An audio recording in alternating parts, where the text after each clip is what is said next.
तो हे गाईच आज सकाळी उठलं, जाम सकाळी उठलं कारण झोपच लागलेली नाही रात्री. कारण आता एक आठवडा तरी हीच चाललेली नाईट ड्युटी चाललेली. नाईट ड्युटी 12 ते 8 काय रे, त्याच्यामुळं मला आता झोपच आली नाही. रातभर झोपायचं बघतो पण काय झोपच येईल. मग आज सकाळी वाजले 6, काय झोपलोच नाही. त्यामुळे आलो आता टेरेसवर. हे बघा, हे असं टेरेस आहे आमचा परिसर. आता मी सध्या आहे गोव्यात. मी इकडे जॉबसाठी आलो.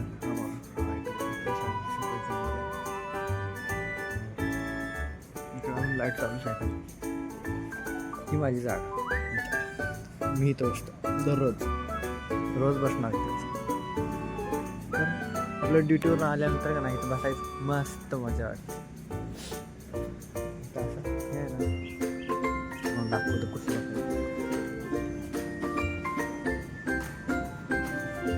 असं वरती जाऊन बसायचं. असं माझं बघायचं. सगळा परिसर एकदम मस्त परिसर. हा समोरचा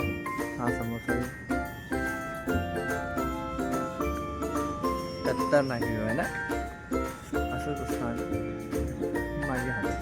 तसंच उठलं ना, झोप पण लागलेलं नाही, त्यामुळे डोळं पण एवढं सुजलेलं नाही. नाहीतर झोपेत ना आलो असतो ना, झोप करून असं डोळं असं जाम सुजलं असतं माझं. तर आता काही झोप बिप्त झालेलं नाही, तसंच आहे. बसलंय वरती येऊन, काय करायचं. आज सोमवार आहे आणि आजपासून माझी सेकंड ड्युटी आहे. म्हणजे 4 ते 12 वाजेपर्यंत.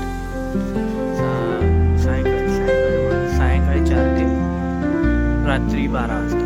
मग आम्हाला गाडी पिकअप करायला येणार, गाडी सोडायला येणार. मी युनिकॅम कंपनीमध्ये कामाला आहे, पॅकिंग ऑफिसर म्हणून. मी बी फार्म केलं आहे आणि डी फार्म पण केलं आहे. दोन्ही पण केलं आहे. मला 2 इयरचा मेडिकलचा एक्सपिरियन्स आहे आणि आत्ता सध्या तर अप्रेंटिस म्हणून जॉईन झालो आहे मी गोव्यामध्ये. तर आता हा माझा जॉबसाठी मी आलो गोव्यात. तर काय बोलते पब्लिक, दाढी पण कापड आहे. काल चालू केलेली ट्रिमरनं. काल काढताच काय मशीनच तुटली. ती स्प्रिंग असते ना, ती स्प्रिंग तुटली. कशी काय तुटली काय, एवढी दाढी झाली ट्रिमर. ब्लेड वापरून बघू काय बघू असं आहे.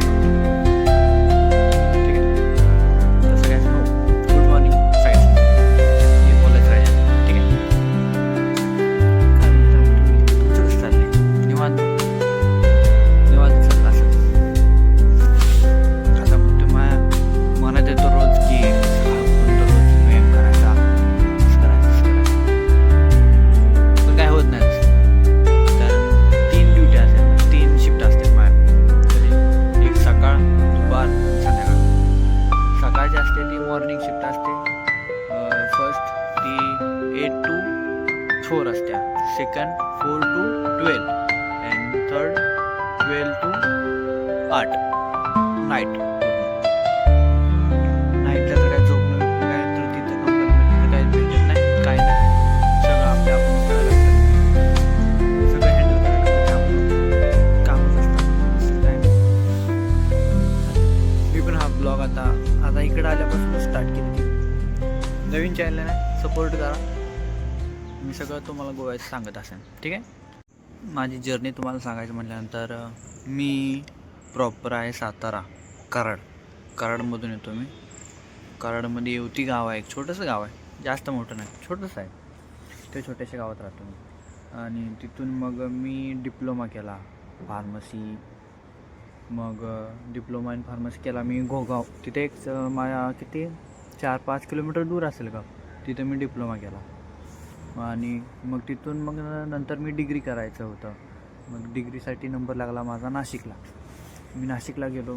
नाशिकमध्ये 3 वर्ष काढले. डायरेक्ट सेकंड इयरला भेटलं ना मला ॲडमिशन, त्यामुळे मी तिथं 3 वर्ष काढले नाशिकमध्ये.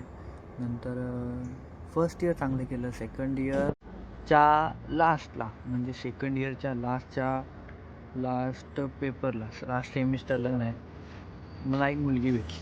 हं? आणि मस्त होती, म्हणजे एकदम भेटलो, चाललो, बोललो, सगळं सगळं एकदम, म्हणजे फ्रेंडशिप एकदम खतरनाक झाली आमची. म्हणजे फ्रेंडशिप फ्रेंडशिप म्हणता येणार ना, कारण डायरेक्ट आम्ही दोघं लवशिप माझी गर्लफ्रेंड म्हणायची तर.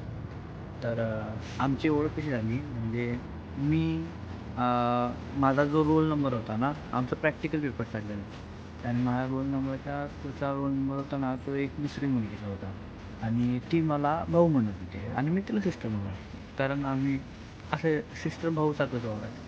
आणि नंतर मग तिची मी की नाही हेल्प केली प्रॅक्टिकलच्या टाईमला. काहीतरी इन्स्ट्रुमेंट त्याकडनं होतं, मग मी तिला तेवढं ते माझ्याकडे होतं ते मी दिलं तिला आणि त्या टाईमला मी ती हेल्प केलेली. मग ती म्हणे की मी तुझी हेल्प केल्या आता म्हणे ती म्हणे की तू माझी हेल्प केल्यास तर आता मी पण तुझी हेल्प करणार. ठीक आहे म्हटलं, कर म्हटलं. मग काय करू म्हणे, ठीक आहे म्हटलं, थांब म्हटलं. आणि मी सहज बसलेलो आणि एक रँडम मुलगी आली माझ्यासमोर. एक किती आम्ही थर्ड इयरला होतो आणि ती फर्स्ट इयरला न्यू ॲडमिशन होती. आणि नंतर मग ती आली आणि त्यानंतर मग सांगितलं, म्हटलं मला हिची आय डी पाहिजे. मग तिनं डायरेक्टच तिला हाक मारली की ऐक ना. मग ती आली जवळ, तिची मैत्रिणीसोबत होती. मग त्या दोघी आल्या, त्या दोघीसोबत आल्या जवळ आणि तिनं विचारलं. ती म्हणे की ओ ह्याला तुझी आय डी पाहिजे, अनिकेतला तुझी आय डी पाहिजे, माझा अनिकेत, ते ह्याला तुझी आय डी पाहिजे. तर ती काय बोललीच नाही. ती माझ्याकडे बघते, मी तिच्याकडे बघितलं आणि मी आपलं तोंड खाली घातलं. मला लाज वाटायला लागली ना. ती अशी बोलली एकदम, ती डायरेक्ट हिला ह्याला आय डी पाहिजे. तिला कसं वाटलं असेल एकदम. मग तिला बोललो मी, तिने गेल्यानंतर मग तिला बोललो, म्हटलं असं कसं एकदम डायरेक्ट विचार. तर नाही म्हणे असेच विचारायचं. ठीक आहे म्हणे. मग एक झालं, पेपर वगैरे झालं, प्रॅक्टिकल झालं आणि त्यानंतर एक वीक सुट्टी होती आम्हाला. एक सुट्टी झाल्यानंतर मग थेरी पेपर होता. थेरी पेपर चालू झाला आमचे. थेरी पेपर तीन पेपर झाले आणि चौथ्या पेपर नाही, सेकंड लास्ट पेपर होता ना, तेव्हा आमचा पेपर संपला आणि नंतर आम्ही बॅग भरताना नाही, सगळ्यांचे बॅग एकत्र ठेवतो. त्या मी जिची आय डी मागितलेली ना, ती पोरगीची बॅग पण त्याच रूममध्ये होती आणि माझी पण बॅग त्याच रूममध्ये होती. आम्ही बॅग घेत होतो, ती त्या कोपऱ्याला होती, मी ह्या कोपऱ्याला होतो. आणि बघता बघता आमची दोघांची नजर भेटली. म्हणजे तिनं माझ्याकडे बघितलं, मी तिच्याकडे बघितलं. मला लाज वाटली म्हणून मी आपलं खाली बॅगेत घातलं. पॅड होतं ते आपलं ठेवून दिलं, त्यात पेपर, क्वेश्चन पेपर आणि पेन वगैरे, पेन्सिल वगैरे सगळं ठेवून दिलं. आणि तिनं बघितलं माझ्या आणि मी आपली बॅग आवरली पटपट जायचं म्हणून लगेच, कारण मी मित्राच्या गाडीतून येत होतो ना. तो त्याची आवरून झालेली, तो बाहेर उभा राहिला, चल लवकर म्हणून. ठीक आहे म्हटलं, जा. तोपर्यंत ती आली, तिनं बॅग लवकर आवडली, ती माझ्या जवळ आली आणि मला काय म्हणते, तुला माझी आय डी पाहिजे होती ना. हो म्हटलं, आय डी पाहिजे. तर ठीक आहे म्हणे, धर म्हणे आय डी. मग तिनं माझ्या डायरेक्ट कानाजवळ आली, इथं आली, इथं आली आणि इथनं माझ्या कानाजवळ सांगितली तिनं आय डी. म्हणे तिनं आय डी सांगितली. आता मी आय डी तर काय सांगू शकत नाही तुम्हाला, पण तिनं मला आय डी सांगितली आणि मी माझ्या ध्यानात राहिली. हां म्हटलं, करतो म्हटलं, मी रिक्वेस्ट टाकतो म्हटलं. आणि नंतर बोलली मला की ठीक आहे म्हणे, रिक्वेस्ट मेसेज कर म्हणे. मला मेसेज कर म्हटल्यानंतर माझ्या मनात चांगल्याच पडायला आल्या. अरे म्हटलं, ही डायरेक्ट म्हणा लागली मला की मेसेज कर. ठीक आहे म्हटलं, करतो म्हटलं. जाताना पण अजून एकदा ती जवळ आली आणि मला इथं कानाजवळ येऊन आय डी सांगून दिली. ठीक आहे म्हटलं, करतो. मग ती गेली, जशी बाहेर गेली तसा मी लगेच बॅगेतनं फोन काढला आणि पहिली तिची आय डी सर्च केली आणि रिक्वेस्ट टाकली. रिक्वेस्ट टाकून दिली, दुसऱ्या सेकंदाला तिची ॲक्सेप्ट झाली, बॅक रिक्वेस्ट आली. ठीक आहे, बरं झालं. आणि मग संध्याकाळी रूमला गेलो. रूमला मी मेसेज केला, हाय. मग तिकडे आला, हाय काय करते, असं झालं. मग बोलणं चालू झालं आमच्या. मग मी तेव्हा पार्ट टाईम जॉब करत होतो मेडिकलला, कॉलेज करून मेडिकल करायचं. मग माझं मेडिकलचं टाईम किती 6 वाजता होतं. मग पेपर सुटलेला आमचा किती 3, 3:30, 4 वाजता सुटला. घरी गेलो, मेसेज केला, हातपाय तोंड घेतलं, हातपाय वगैरे तोंड फ्रेश झालो, मेसेज तिला केला, हाय वगैरे असं. लागली ती बोलायला, मस्त होती बोलायला. मग चाललं आहे. मग 1-2 दिवस झालं बोललो आणि मग चांगलं बोललो, एकदम सिम्पल गोष्ट. नंतर मग डायरेक्ट तिला म्हटलं, आपण फिरायला जायचं का बाहेर. मी रँडमली विचारून दिलं, फिरायला जायचं का. तर ती म्हणे कुठे. तर मी म्हटलं चल म्हणा, इथं नवशा गणपती एक नाशिकमध्ये टेम्पल आहे, तर तिथं जाऊया म्हणलं. ठीक आहे म्हणलं, जाऊया म्हणलं. मग निघालो. मग मी काय केलं, मेडिकलला होतो ना, तर मेडिकलमध्ये एका मुलाची नाही MT-50 बाईक होती. मी म्हटलं ठीक आहे म्हणलं, त्याला विचारलं म्हटलं मला एक बाईक, मला उद्यासाठी बाईक पाहिजे म्हणलं. ठीक आहे म्हणे, जा म्हणे, घेऊन जा. मग ती बाईक घेतली आणि नंतर मग आता जायचं म्हणलं. बाईक घेतली आदल्या दिवशी बॅग घेतली. नंतर माझ्या रूममेटला घेऊन शर्ट घ्यायला गेलो. शर्ट घेतला नवीन, पॅन्ट घेतली नवीन, सेंट घेतला नवीन, चष्मा घेतला नवीन, एकदम फास्टमध्ये. कारण फर्स्ट डेट होती लाईफमधली, चांगली जायचं, एकदम परफेक्ट घालवायचे. मग मोबाईल नंबर एक्सचेंज नाही, काय नाही, नुसती इन्स्टा ID तिचा मी कॉल वगैरे का नाही, फर्स्ट टाईम इंस्टाला ऐकला मी. इंस्टाला मी कुठे याचं असं म्हणून आहे तिला कॉल केला.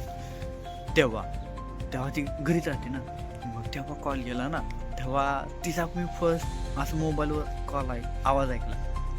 कसा तो म्हणून ते जरा एक्साइटमेंट बाई की गर्लफ्रेंड होऊन गेली तिची, एक्साइटमेंट होऊन गेला असं होतं. मग आता नेक्स्ट डेटची गोष्ट आहे ना, ते आता आपण नेक्स्ट पार्टमध्ये. ठीक आहे, बाय.